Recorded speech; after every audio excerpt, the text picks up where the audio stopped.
מזמור לדוד, אדוני רואי לא יחסר, בנותש ירביצני, על מי מנוחות ינהלני. נפשי ישובב, ינחני במעגלי צדק, למען שמו. גם כי אלך בגיא צל מוות, לא ירא רע, כי אתה עמדי. שבטך ומשענתך, המה ינחמוני. תערוך לפני שולחן, נגד צורריי, דשנת ושמר ראשי, כוסי רוויה. אך טוב וחסד ירדפוני כל ימי חיי, ושבתי בבית אדוני ליורך ימים.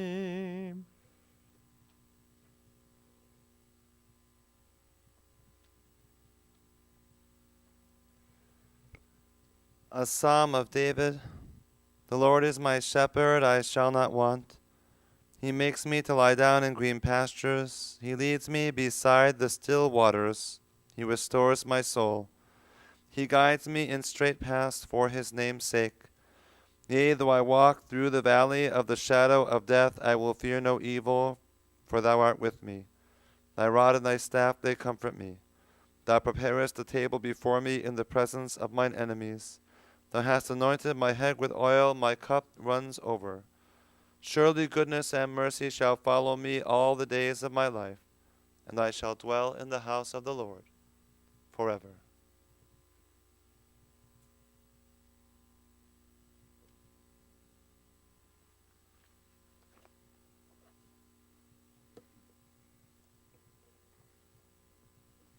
We gather here this afternoon on a festive day on our Jewish calendar.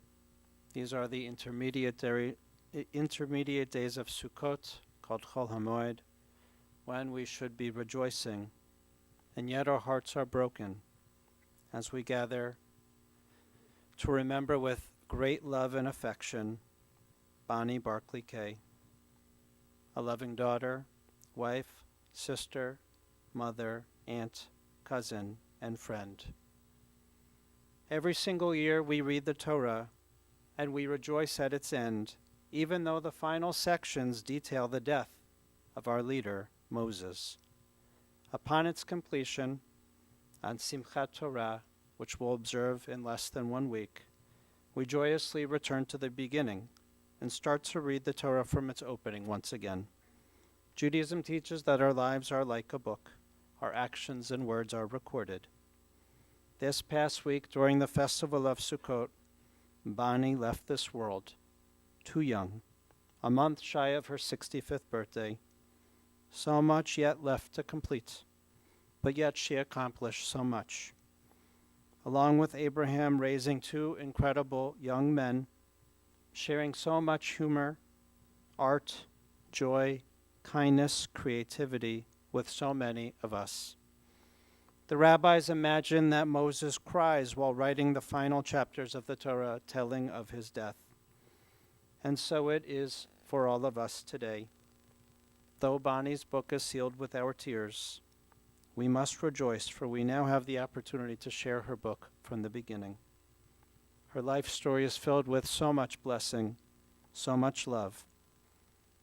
Today, we'll share a bit of that book, an abridged version of Bonnie's blessed memory, and will always hold all of her life's treasures dear.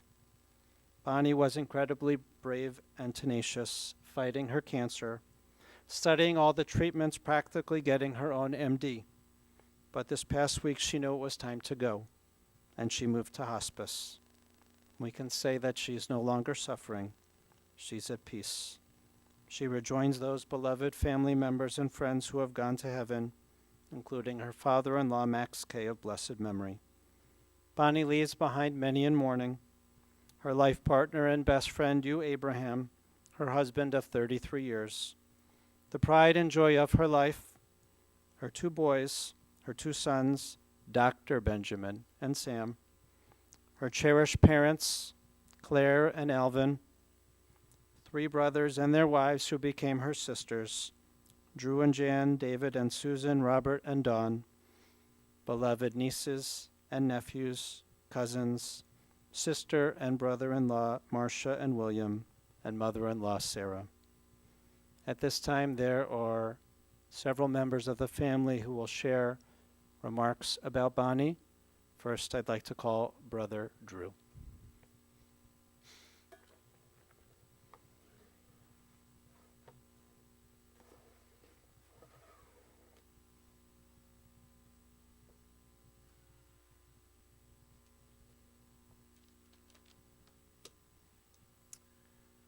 I'm usually much more prepared for life and things than I am right now, and especially as a speaker.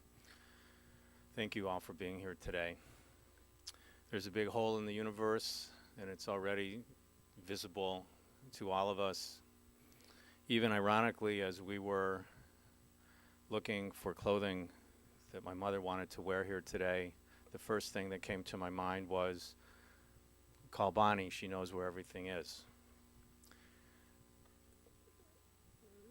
There's a hole in the universe, and we're all going to have to, we will miss her. We will miss her. As the oldest of the 4 of us, my brother David and Bonnie and I, as many of you know, were born within 35 months of each other and were treated as triplets at times. And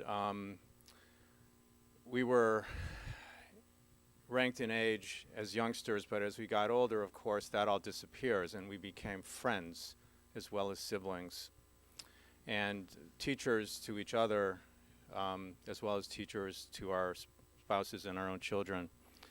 But a few things that you may not know about Bonnie. When she graduated from the University of Michigan, her first job was as a sound and lights person for the CBS News affiliate in Cleveland, which at that time was trying to do create a revolutionary new concept of having a all-female news team, a woman reporter, a woman camera person, and a woman who did sound and lights. Well, Bonnie did the sound and lights for a number of years, traveled throughout Kentucky and West Virginia following Jimmy Carter's campaign during primaries, going out to Lake Erie and watching people, covering drownings and fires and so forth. And had she stayed with that today, she had a tremendous artistic side and a tremendous engineering side, and who knows what she would have accomplished. But she chose instead to move on from that. And for a period of time, maybe a year, I don't know exactly how long, she actually sold cars. And as a car salesperson, she learned how to bargain and negotiate. And when I think of Bonnie, I think of going to garage sales with her and watching her negotiate. There's an inner joke, obviously it's a joke in the family, that she bought Abraham at a garage sale. But and she made a great choice. Bonnie never played with dolls as a child. As a little girl, she played with her brothers. And we played cowboys and we played detectives and all the things boys do. And in many ways, she was one of the boys. Never a classic Barbie doll type, feminine image. Bonnie was her own woman in all respects. She was the anchor to her family and the anchor to us as her siblings. She made sure as we got older, we got our shingle shots. She made sure as we got older, we got our pneumonia shots. She made sure we got our flu shots. She made sure that we knew everything there was to know about sunscreen and exposure to ultraviolet light. She was our doctor in residence, and we were we relied on her for that information. And believe me, I got my shingle shot and my pneumonia shot. Bonnie was an incredibly proud person with tremendous values that were instilled, the same values that she shared with Abraham that are instilled today in Benjamin and Sam, two of the finest young men you'll ever meet and know. And her greatest pride in the last 90 days was talking about them and how proud she was of them. One of the things that Bonnie was asked to do as she got older by my mother, knowing what the natural order of death should be, was to be sure that my mother put her in charge of making sure that our family would be close and together forever, that we would stay tight as a family community. And she took that role seriously. I know for a fact from many conversations, and I'm sure David and Rob had similar conversations, she took that responsibility very seriously. And as we move forward, we will know that not only is that conversation with us forever, but regardless of the size of the hole in the universe and the fact that we sat and had dinner last night at Marcia's house as a family and she wasn't there,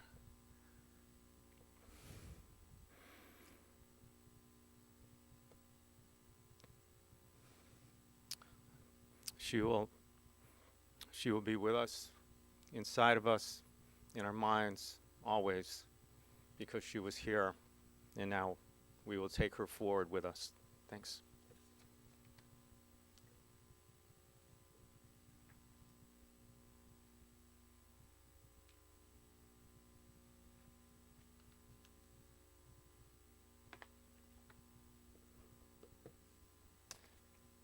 And now both of Bonnie's sons, first Benjamin and Sam, will speak.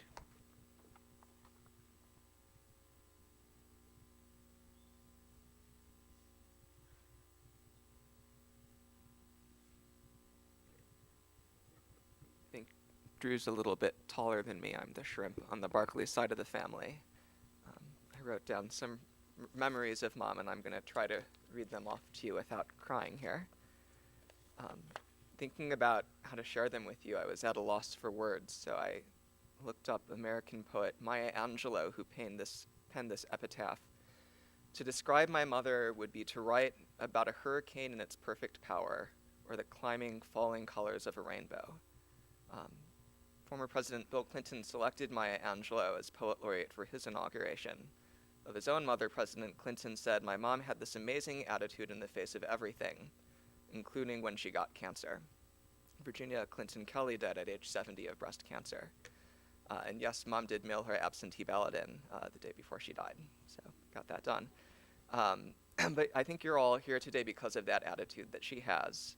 And maybe the reason that she can make so many friends is maybe she reminds you of your mothers on some level. Mark Twain said of his mother, pretend I have a mustache, "My mother had a great deal of trouble with me, but I think she enjoyed it." And Bonnie used to joke that she could start a comedy club, but only for mothers of boys. And she had this quirky, creative sense of humor and this amazing ability to just make anyone smile. Even now, thinking about her, she can make me smile. And there's a stereotype about Jewish families, right? So the father is the lawyer, the mother is the artist, and of course the son is the doctor. We used to joke that if Sam, my brother, were elected president, that at the inauguration, my mom would say, but my other son is a doctor. And even when I saw her the night before she died, one of the last cogent sentences she said to me was jokingly, "There's a doctor in the house." So you might think that she pressured me into this, but she actually told me explicitly multiple times that I should go into whatever career would make me happiest, and certainly not necessarily medicine. And what she did push me to do was to achieve my potential academically and to be a mensch, but really she showed an example of how to be selfless, relate to other people, always be ready to learn new things, solve problems creatively, and just to see the hidden beauty in everything, even mundane scenes. And Mom, you'll always be beautiful to me. And she taught me that success comes not through intelligence or status or fortune, but from dogged persistence and hard work and cooperation with others. And I'm really proud of the way she lived her life and the example she set. And she was always proud too, and she was a modest person, so she could never brag about us, but in Yiddish we say you can kvel. So she would kvel about my brother and my uncles and my cousins, and yes, Dad, she even said nice things about you once in a while. And she loves you so much, and is really lucky to have had such a devoted husband, as I am to have had a father like you. And Sam, Mom would wear your Chinese T-shirts whenever she would get takeout, just to show off that she had a son who had been to these Chinese universities. And she would kvel a lot about all of her friends. And thank you for taking care of her during her long illness. And you've probably heard her kvel a lot about me too, so sorry I had to sit through all that.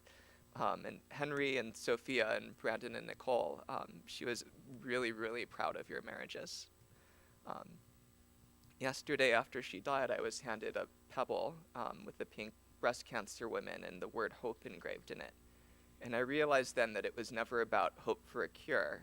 Mom had hope and optimism for the future, that even after her passing, each of us would continue to find happiness and to make the world a better place. If you look at the painting we have on display today, it's one of Mom's self-portraits, and I notice the colors are in contrast to the decor at the funeral home. She always loved to paint with the colors of rainbows and sunsets and fall leaves, and I think it said something about her personality. When reasonable people would go indoors to take shelter from rain, Mom would stand out on the beach and watch the power of a thunderstorm as it approached over open water. Comedia Gildan Radner, who died of ovarian cancer, said, "Motherhood is the biggest gamble of the world. It is the glorious life force. It's huge and scary. It's an act of infinite optimism." And speaking of optimism, Mom remarked as late as last week that she just wanted to make it to another spring. But I think it's fitting that she died at such a beautiful time like this with warm weather and the trees in full fall bloom. Mom may be gone, but I can see her handiwork in the leaves today, in every beach, every sunset, every storm, every rainbow, and in each of us whose lives she's touched. Thank you for being here today.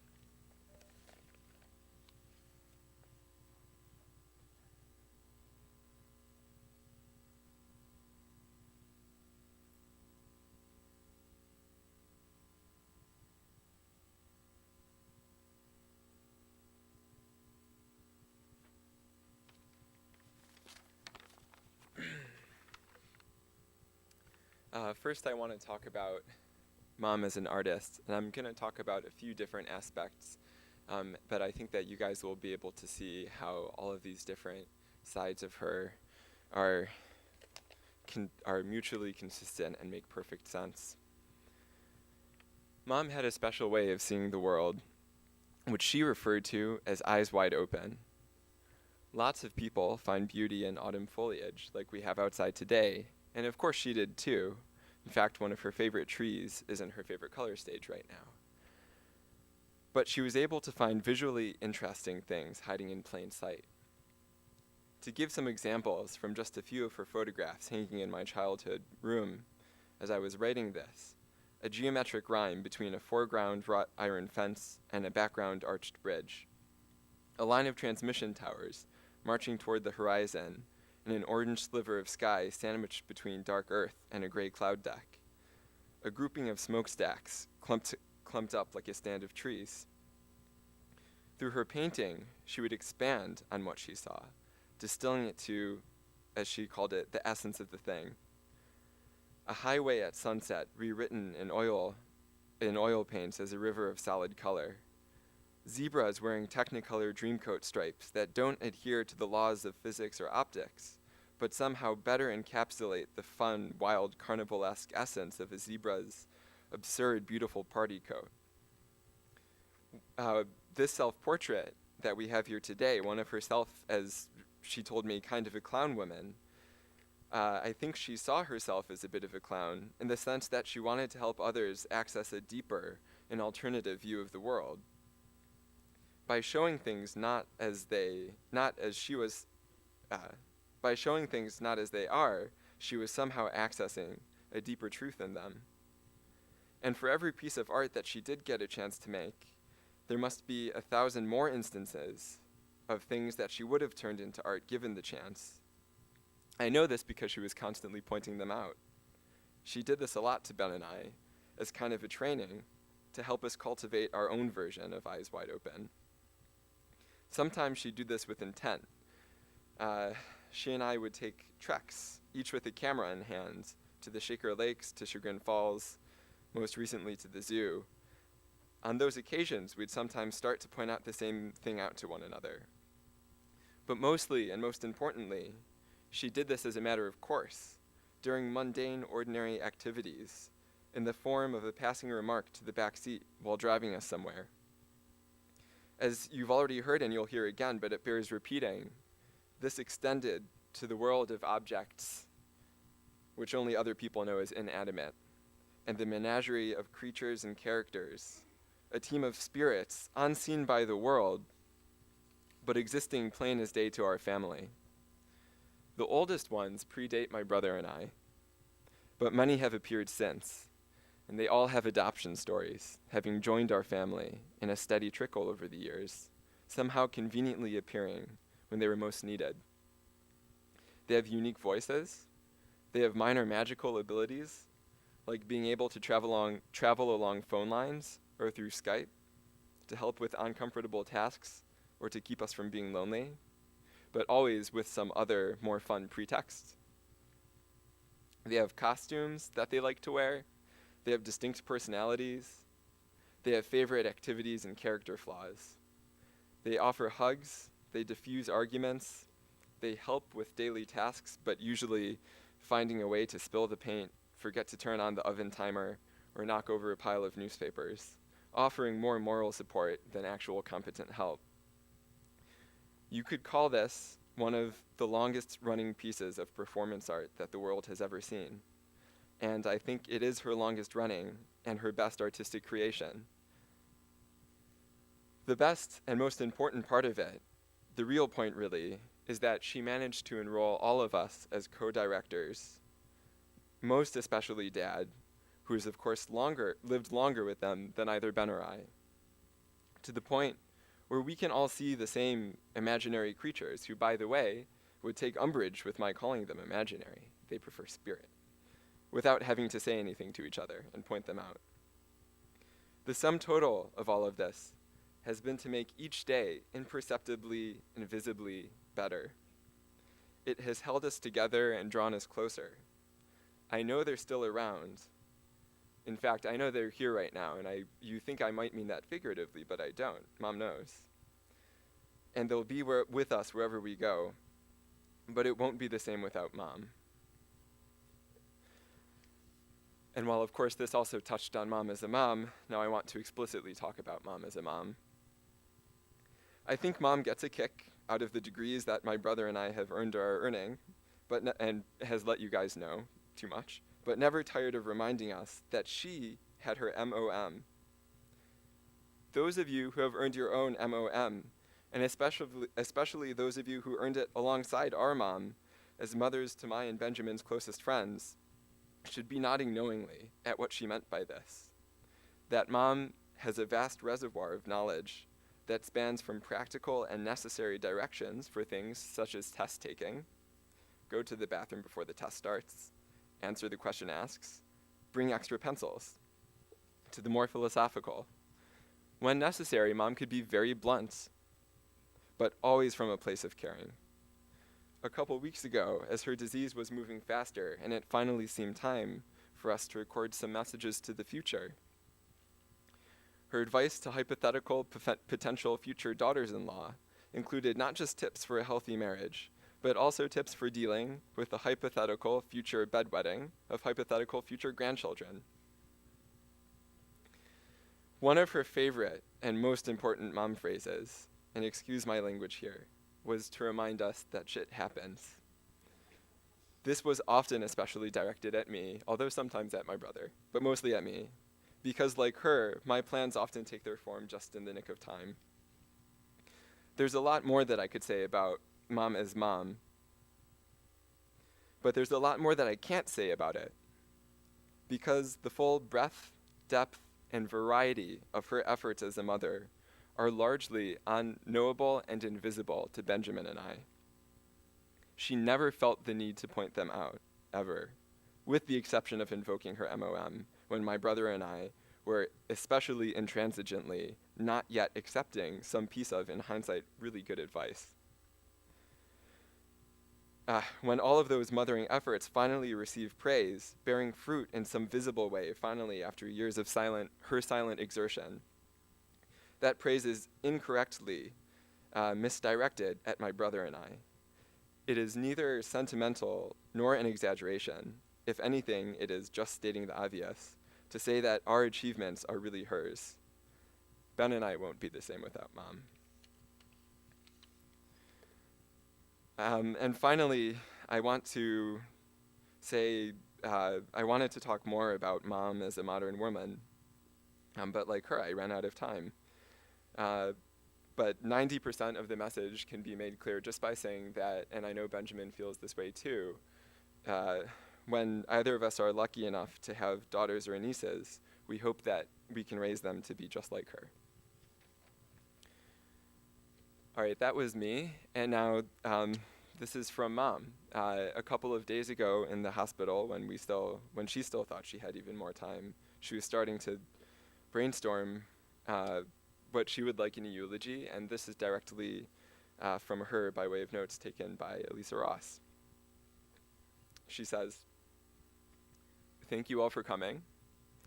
I had lots more I meant to get done, but I ran out of time as usual.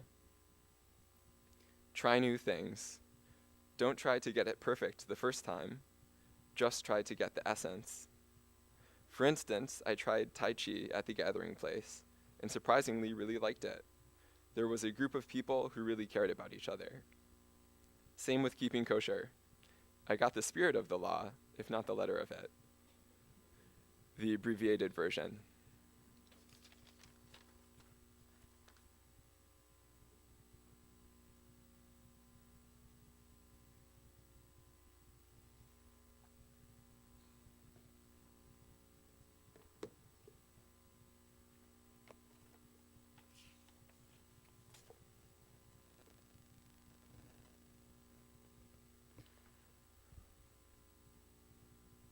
Bonnie knew what she liked.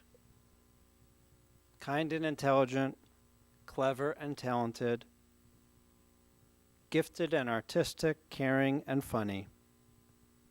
She was down to earth, a people person. She could make any two people get along. In speaking with her mother, Claire, you told me that Bonnie was so special. She literally wrapped the world with a ribbon. She just made things right and beautiful. And her father, Alvin, you told me that if anything needed to be done, Bonnie always found a way, and it was always with humor. She always found a way. She was a doer, and most importantly, family was the number one thing in her life. Growing up in the home with her brothers, there was a rule at the house: no TV during the week except if you got an A. A half an hour for each A. Needless to say, Bonnie watched a lot of TV during the week. She memorized the TV guide. You know, the paper one, not the one where you push the button and it comes up on the screen. She knew all the words to everything. Whenever a rerun came on, she literally said the words before they were spoken. She especially loved Roy Rogers. At home growing up with her brothers, they would replay movie scenes constantly, create their own TV network, putting on westerns and musicals. Bonnie, of course, was always the female lead. Mom would put on a Broadway show musical, like Peter Pan, and then it was just so fun. Everyone got up and did their thing. And when Bonnie would babysit her younger brother, Robbie, and their parents went out, Bonnie would order a birthday cake from Huff Bakery, even though it wasn't anyone's bakery or anyone's birthday. They'd ask her, "What do you want us to write on the cake?" and she'd say, "Happy birthday, Bonnie." They'd get the cake, and they'd only eat the frosting. Growing up, Bonnie went to Interlochen camps, Shaker High School, where she played the flute, taking lessons from Maurice Sharp from the Cleveland Orchestra. Everyone loves the story that Bonnie would tell years later from her high school flute days. The big concert at Shaker always ended with a grand rendition of Stars and Stripes. The flute players would pick up their piccolos for the high point of the song. Bonnie years later revealed that she never blew into the piccolo for those notes. She just fake it. Bonnie graduated from the University of Michigan with a degree in fine arts. And as her brother Drew said, working for the TV show, lots of memories following the Carter primaries, but there was also a memory. She covered the miracle at Richfield when the Cavs, in their early stages, were on the playoff run, and one time Red Auerbach literally kicked her out of the locker room. Finally, after the series of different employments she had, as Drew mentioned, she talked to you, Alvin, and she said, "You know, Dad, if I was a son, I would be working in the business." Alvin was the president of an insurance company at the time. So she joined the company and began in the marketing field, selling promotional items. And that was a 33-year career, 33 years of promotional products at their best. She still had the catalogs running. Her clients adored her, and when she looked to sell her company, she would only sell to someone who would take care of her clients. She truly cared about all the relationships that she made. She enjoyed taking on young interns, took great pleasure in mentoring young women, treating them like the smart people they were, and pushing them to continue to grow. Bonnie and Abraham were set up on a double-blind date. Abraham's brother had set him up on a few failed dates. And then it happened that every time his brother would give him a number of a woman to call for a date, Abraham would crumple up the paper and throw it away. So his brother had a plan: make a double-blind date. This way Abraham would have to go on the date. And so it was. He gave him Bonnie's number and forced you to go on that date. So Abraham, you met Bonnie, you talked on the phone, you knew there was something special from that first time. You both shared that same weird sense of humor. Bonnie was the only person that got your jokes.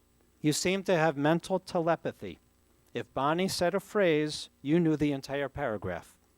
You told me, though, it was a mixed marriage. Bonnie from Fairmount Temple, you from Taylor Road.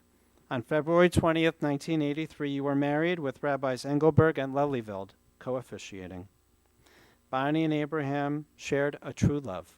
You did everything together with a lot of fun.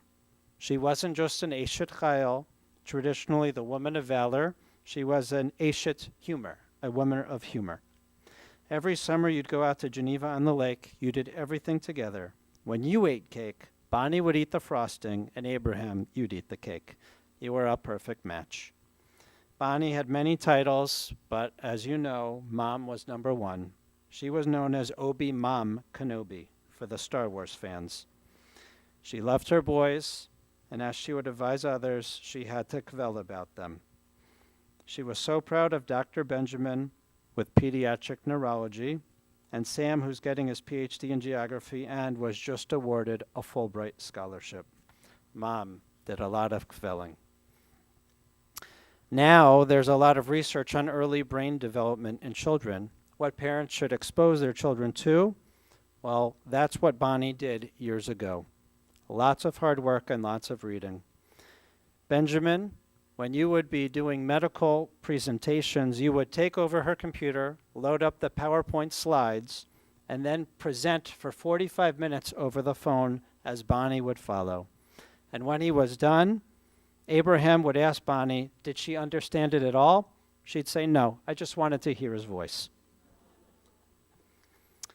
As a family, when the boys were little, you would record Sesame Street episodes and watch them together. You would read books together as a family, which later became an Eagle Project recording your family reading different children's books for a local children's hospital. Some of the family favorites were Just So Stories and The Stinky Cheese Man, with Bonnie taking the voice of the Little Red Hen. She, with Abraham, created a family home that was filled with love, learning, humor, fun, and hard work. She could tickle you, Sam, from across the room. She got her boys to cook and bake with her. There was one rule, though. They each had to hold 2 spatulas in order to have their hands full so they wouldn't be doing or touching anything else during the cooking process. She also made sure to use fruits and vegetables in cooking and baking so that the boys would taste and learn how to enjoy fresh, healthy food for their diets. And now Benjamin is known for his baking, often bakes for his friends, just as Bonnie baked banana bread for all of her doctors. And when, in the last few months, she didn't have enough strength to bake herself, she would hover over Abraham in the kitchen and instruct you precisely how to bake those banana breads for everyone. You would film family videos together like the comedic cooking shows you would make, making supala. And when Abraham would taste the soup and get noodles stuck in his beard, you could hear Bonnie loudly pointing out those noodles. She loved puppets. She had several of her own puppets, including Alakazam, a white rabbit with a top hat, and Stomper, a bird puppet with big orange feet. An incredible and gifted artist. Her work covers all of your homes. I know, Claire and Alvin, you told me that. You told me you have even better ones than the self-portrait, but they're their legacy for you. She was so creative, working with her hands, an excellent cook and baker. Bonnie was not just an animal lover, she had a special connection with animals. She had her way with animals. Her brother Daniel recalled how they shared a horse named Duchess while growing up, and Bonnie taught you how to ride. And Abraham, you told me about her dog Pineapple, which she brought into the marriage. All their dogs loved her so much, they followed her everywhere. Bonnie was so close with the entire family. For Alvin and Claire, she was the best daughter. Whenever your phone rang, you knew it was Bonnie. She took such loving care of you. She was the child who lived in town. She was your medical advisor, constantly a part of your lives.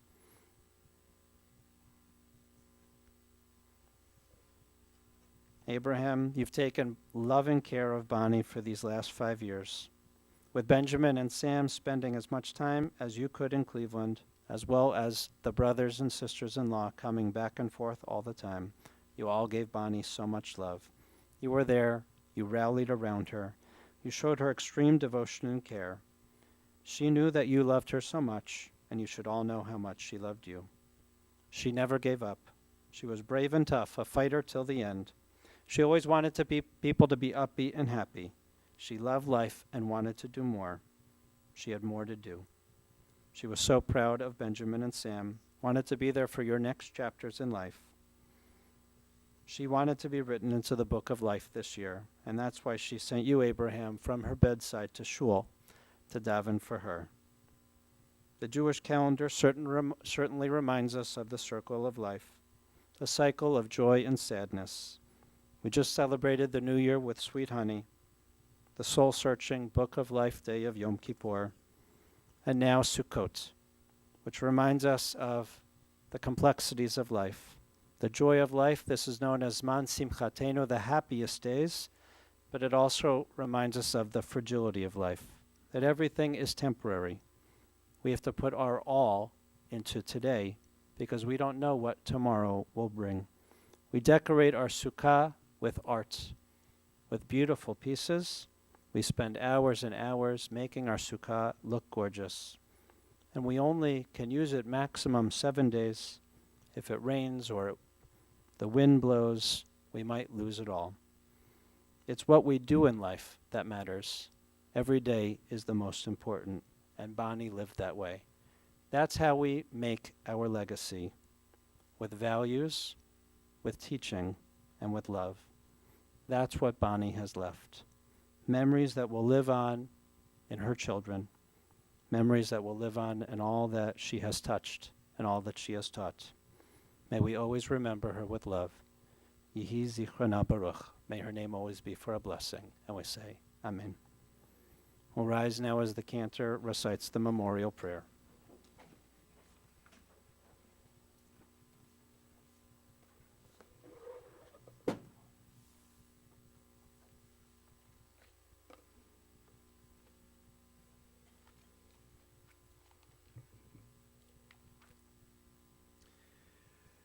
Eloha selichot,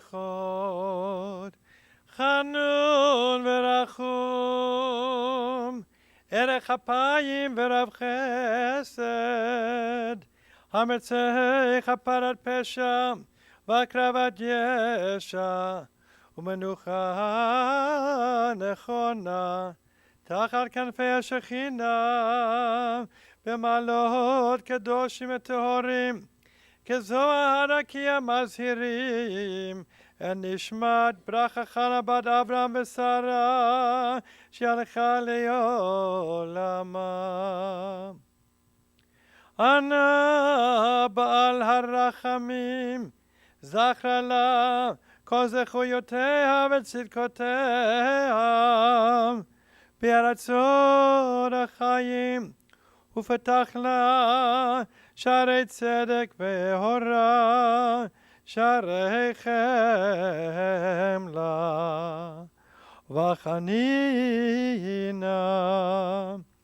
בצדק כנפיך הסתיריה לעולמים, וצרור בצורך חיים ונשמתם. אדוני הוא נחלתה, ותנוח בשלום על משכבה. ונאמר אמן.